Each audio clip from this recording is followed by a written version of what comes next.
Prince media সাংবাদিক ভাইরা এবং দীর্ঘ 17 বছর আমরা এই যে সম্ভাব্য ঝুঁকি প্রতিরোধ আমাদের পরিণতি সেই একই অবস্থা হবে। আমি আমরা আলাদা করতে পারবো যে ফ্যাসিস্ট আমার চলে গেছে, আমরা আমার আগামী সুন্দর বাংলাদেশ বিনির্মাণে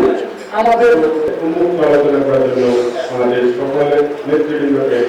কিভাবে করা যায় সেই হিসাবে কাজ করে যায় এবং দেশ ও জাতি গঠনের কার্যকর ভূমিকা রাখে যেটা সবই পুরো উন্নত মানের জন্মভূমি, শেরপুর আমাদের মাতৃভূমি। আমাদের রয়েছে লেখাপড়া রয়েছে,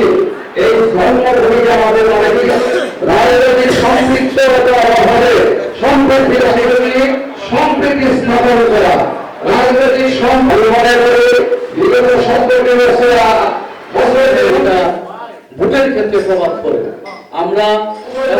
হয়েছিলেন একদিনের আসেন নাই রাখার জন্য আমি এই পর্যায়ে ব্যস্ত রাখার জন্য অনুরোধ জানাচ্ছি। তাদের কোনো চিকিৎসার ব্যবস্থা নাই, মেডিকেল কলেজ প্রতিষ্ঠা করা সহযোগিত শুধু এবং গণ অধিকার পরিষদ সমস্ত নেতা কর্মীদের কাছে আমার আকুল ধন্যবাদ জানাই এবং আজকে এই যে আছে এইখানে যদি আমরা আন্তর্জাতিক পর্যায়ে